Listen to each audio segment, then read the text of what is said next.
Hey guys, how's it going? Sorry we're starting a little late today. Jamie will be joining us in a minute.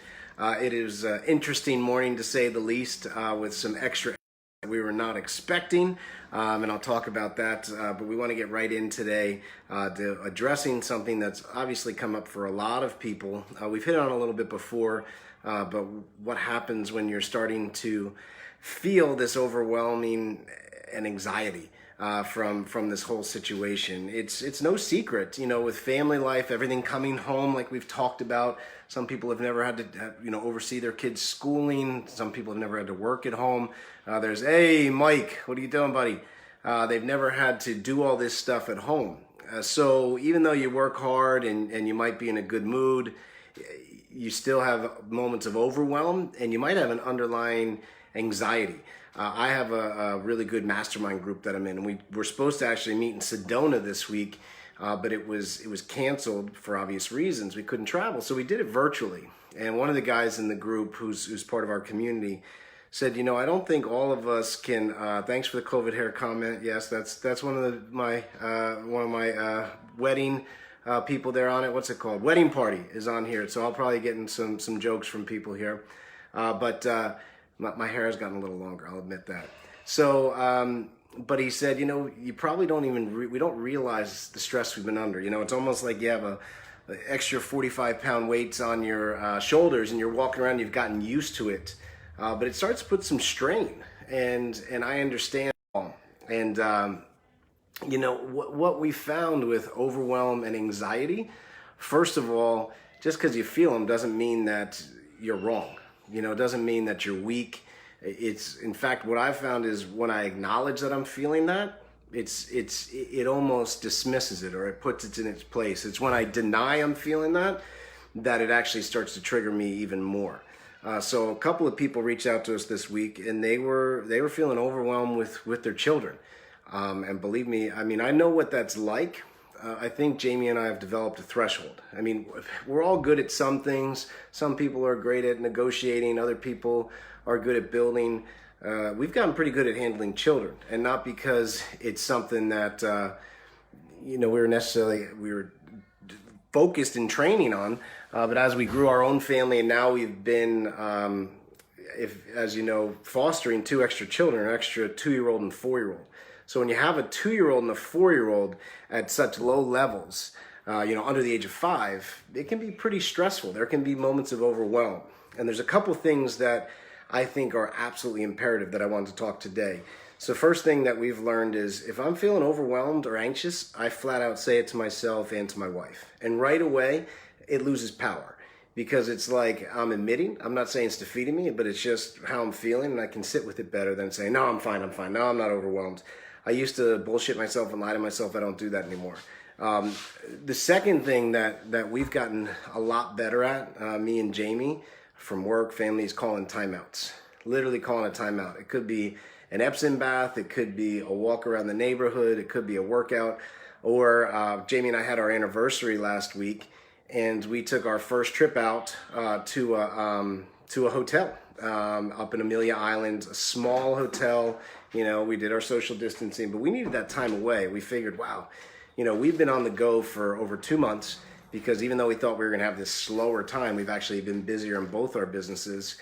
And even though we were fostering extra kids, we figured out 2 people that are close to us that we've been allowing in our homes because they've been distancing as well.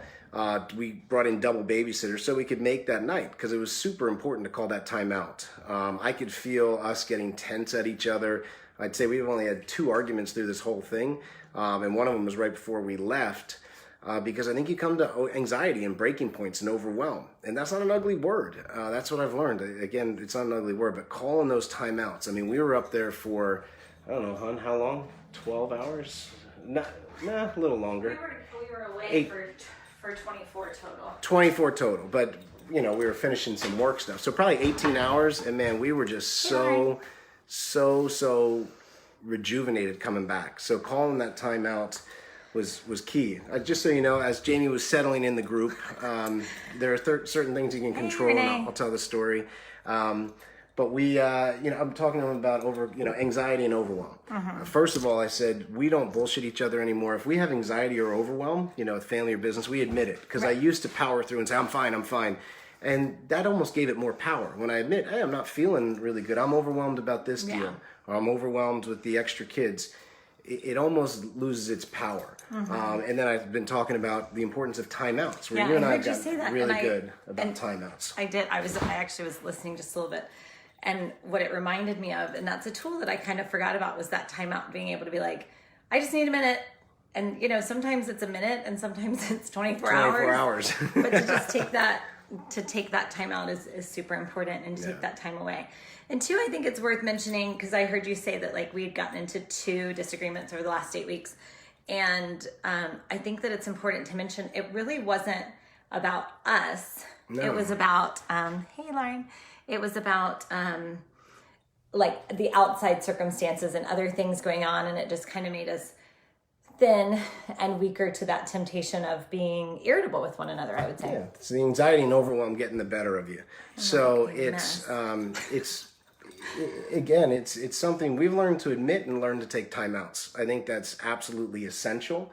Bobby. And people are like, oh, are you going to go away? You have the 4 kids, now you're fostering 2 kids. How are you going to get up to Amelia Island? What about 6 kids? Now 2 more, 4, 2, 6.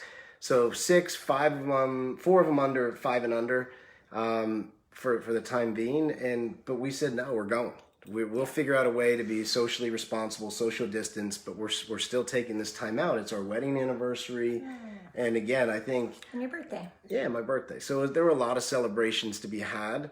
And I think that's really important. Are you giving yourself timeouts and the right to actually admit, hey, I'm overwhelmed. Hey, I'm feeling a lot of anxiety towards my spouse or towards my children. Because what we found is if you say that, it usually isn't. Like Jamie said, it's usually something external. Yeah, something external. A lot of people, a lot of our entrepreneur friends, it's business. There's a lot of unknowns. There's a lot of challenges happening right now. There's a lot of opportunity too, but sometimes it's hard to see that if we hang on to that anxiety and that overwhelm. And I think both times, that's important, because both times that hey, Renee, we had a little bit of a stretch, was because business, things get a little intense or anxious or moving around and you don't know what to expect. And it's so important that, again, going back to that, maintaining your inner state, even if the external is chaotic, just maintaining your inner state and maintaining that focus and that energy that you want to have trickle down and have in your home. Yeah, things unfold. We were actually late on this call because this is actually a good story for a lot of our business friends out there. Our RV is under warranty work out at the dealership. It's been out there way too long. That's too much to get into. But we got out there today, and the guy forgot to tell us, and it's an hour drive, that it was still in at the Mercedes dealership because they have to go back and forth. So we were a little angry. It wasn't there, and we drove with 4 children. 4 kids. So that was, and I changed some business appointments this morning. That was interesting. So, but to our credit, it annoyed us, but we moved on right away. We did not harp on it. We moved on right away. And we're like, all right, what good will come out of this? And what the guy basically said is, I'm going to have it delivered to your house, which they never do, but now it's good. So our ROV will be back. We have some good friends, the McKernans, borrowing it for the month of June. Actually, Renee, I think they're heading up to your way, to Nova Scotia. Oh yeah, we'll tell them you're a great stop. We were talking that up, man. I love Nova Scotia. So anyway, we're excited. We won't be RVing this year. We're gonna let other families enjoy it. This year we decided we have the new additions in the house, and our teen is hoping, our 14-year-old has asked us if we could stay home so we could get a girlfriend. Yeah, you weren't supposed to say that on TV. He's not going to appreciate that. He's not going to know. Yeah, right, Renee? Watch out. McKernan will not buy the wine for you. So we're building a pool and housing some extra friends and family that are coming from the north to escape, and after some quarantine, we're going to have them here. We're going to build the pool. We're going to keep, we have our 2 extra littles for the time. And so we're... Well, and again, getting back to anxiety and overwhelm, we love summer adventures and we love getting out on the road. That's, I think, what we're known for a lot. But we felt, what would cause more anxiety and more overwhelm? We thought going on the road. First of all, we haven't gotten to see our parents much because Locally. they have to... because they're here, but we can't touch them. We can't be with them. Our kids haven't seen their friends. we haven't been able to enjoy our local area, and we love St. Augustine. I mean, we absolutely love it. So we were like, you know what? And I have a lot of really cool things going on in business, pretty intense thing. Yeah, we love you too, Renee. But we have intense things going on in business, like in a good way, and I'll explain that in a minute. So we thought, let's just stay home. That's our norm. What's going to decrease anxiety and overwhelm? We want to stay home, really ground in, have our family around us closer for this summer, and that's important. So all new things open up. We actually were considering going to Ireland, taking my parents there. I was excited to bring my dad back to his roots. He's 86 years old, from the kidney donation. Just no way this summer. So we're like, well, let's stay here. Let people to come to us. I think we already have 2 or 3 close friends that are going to come travel here and be here with us, and we're pretty excited about that. But I would encourage you, again, when there's anxiety and overwhelm, there's also opportunity. Bright for you. And that's a little bit. You got the dark eyes. You're kind of squinty. I squint all the time. You know that. I love to interrupt. So what? Yeah, and that's pretty easy to do. So, Squirrel. Story. Here it is. There is opportunity in anxiety and overwhelm. Some of you guys know I do a lot of real estate investments. The biggest real estate investment I've ever been involved with is I'm a partner in an RV resort that we're building just west of Jacksonville. Beautiful property, lots of trees, incredible situation. And and what's pretty cool is our family with our partner, we drove around 2 different summers looking at all different RV resorts all around the country and brought back ideas to our architect, put it in, and it came out incredible. I mean, it just is really cool. And it was great that our family could kind of be the guinea pigs to see what's the best around the country.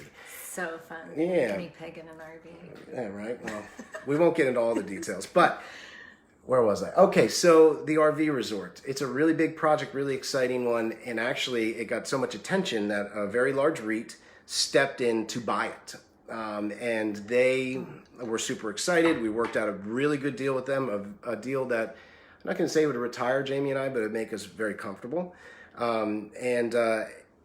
What happened was the deposit was supposed to go hard on April 1st. And even though they're in a very big market cap and a good position, they're not allowed to pull the trigger on any deals. And we were kind of, hey, John, I'm talking about the RV resort right now. So the RV resort was under contract for a lot of money, big REIT that wanted to keep working with us. Then they are not allowed to let their deposit go hard. And me and my partner were kind of bummed. We're looking at it. And this is, again, April 1st.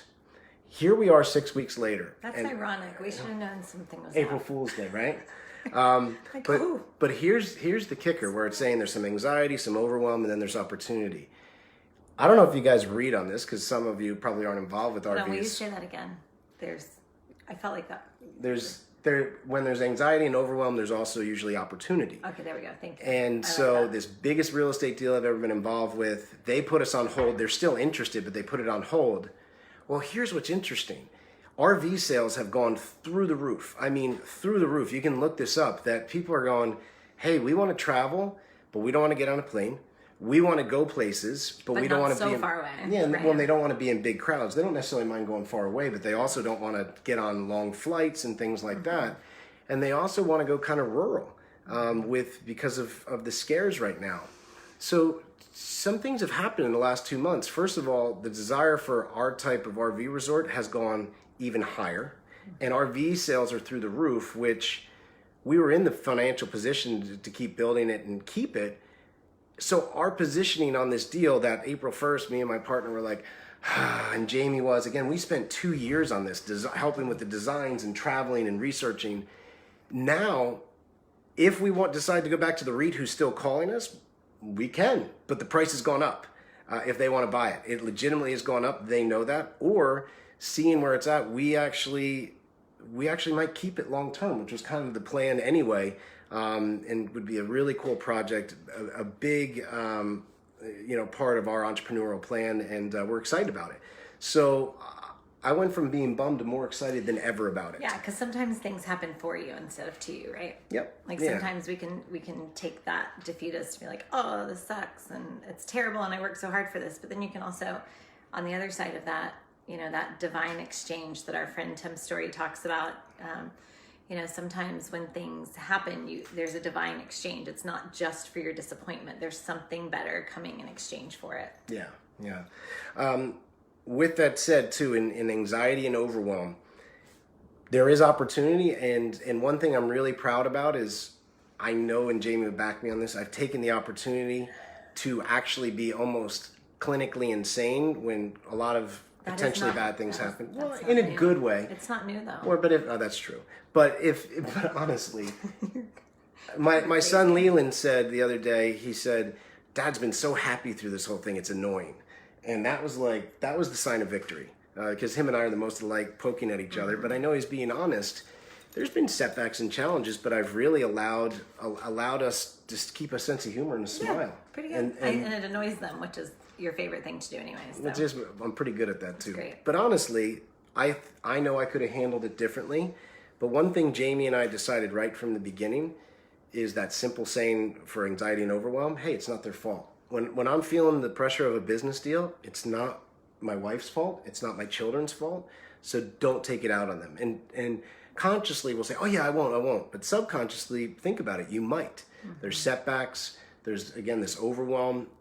The natural thing, everyone being home, is to take it out on your family. And something I've continued. You don't even notice that you do. Like sometimes you're just irritable, or you're a jerk, or you're a little thin, and that's just not ideal. And I think we're able to be honest enough with each other, or create a common vocabulary to say, maybe you're a little overwhelmed, or do you feel chaotic, or I notice you grabbing your phone a little bit extra. Are you nervous? Or whatever that may be. But just being aware of your patterns, and when you see them, noticing, okay, maybe I need to back off a little bit. Something's going on here.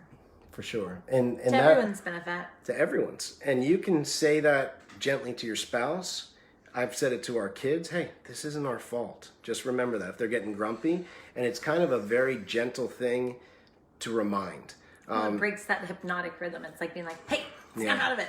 Well, and I can tell you what's helped me too, with again, Jamie's heart is just huge. And that's probably one of the reasons I'm so in love with you. And also why he likes to, why he's ready to ship me off sometimes. True, but we're married, so that's, but you're like, no more on the ark, no more. Yeah, right? So our animals, as you guys know, are one giraffe short of Noah's Ark here. But bringing in these two extra children, a 2 and a 4-year-old, that was really big. We said we'll foster them for 30 days. It's looking like it's going to be more like 60 days. The progress Jamie has made with them is incredible. And they had they're really good kids, but they came from a tough situation. And the one thing I've said to myself is, look, when you have a parade of 5 and unders running around, and if some of them have a meltdown or have a bad behavior, I've been saying that this is not their fault. It's definitely not their fault. And that one saying has, again, decompressed me. Hey, Ben, it's definitely decompressed me in a large way. Yeah. So, just remember that we're all experiencing something, and it's all different. Yeah. And we're all coming from a different point of view and a different space in this experience and in any experience, life in general. We were just talking about that this morning too, like to be human, we're having an opportunity to be incredibly human right now, and to just be a human being, not a human doing. Even if we're doing stuff, we're still a little bit more conservative in our actions as a world as a whole. I think staying in or being more mindful of your times that you're going out, or who you're experiencing personal interaction with, such as that. And so it's just an interesting time to be instead of always do. Think about it. So, and some of you might have read, with anxiety and overwhelm, I think too, it wasn't the pandemic. I think some of what helped me is this has made me slow down and have realizations, which have been really good. I told Jamie, I woke up this morning for the sunrise, was listening to the new Zach Brown song about how much he loves his daughter and his daughter's wedding day. Oh my gosh, if you haven't heard it, don't listen to it in front of other guys because you're going to cry. Or anybody. It's like one of those things. So Maggie's snuggling me, and I played it for Jamie. I was in tears, and Maggie's like, Daddy, I really like this song. But I think some anxiety over overwhelm, and we've been very lucky. I want to be clear on that. 2008 was tough for us. This has been a lot better for us, our position in business and everything, and I feel very lucky. But there's still some overwhelm and anxiety. I think for me more, it was, what am I doing? And being, you're the family guy, board meetings. Do you mean, what are you doing? Like, just are you mindful with what you're doing? Overall, what am I doing? Like I've said to you, I want to have less business travel. I want to have less local errands where we're running around. Oh, yeah. I want to consolidate my business efforts. You know, I don't need to be testing a ton of things in that. I want to consolidate into, you know, certain things we're going to be doing in 18 summers in our real estate investments in a long time.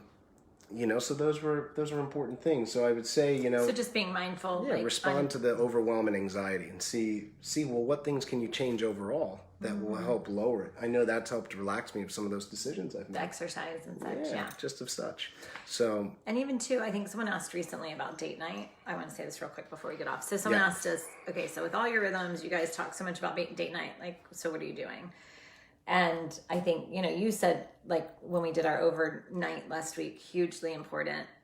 We also just try to steal that time. Last night, one of the toddlers was not, we were certain everybody was going to bed early. There were no naps. we were going to get on the MMT bingo game or whatever. there We was missed so it. many- We had big plans. Big bingo plans. Wah, wah, Anyways, wah. so we had tragedy in our house this week. We had our birds passed away, and you know, there's like never a good time to tell everybody in the house what happened unless they were there when it happened. So anyways, last night at bedtime, Maggie's like extra awake when everybody else is asleep on our like night I planned on doing all sorts was of things last for night, myself. yeah. And so the last thing she's like, Mom, I have so many questions for you. And she goes, one last question. Where are the birds? I was like, oh my God. So yeah. So anyways, long story short, we were going to take an Epsom bath. Like that's such a guilty pleasure. MMT You know what I mean? was the night before. I get confused. Okay, It's all yeah. running together. Anyways, I don't know, who knows? We lost that one Maybe because we of were another gonna toddler do who didn't want to go to sleep. Maybe we were going to do bingo from the bathtub. I'm not sure.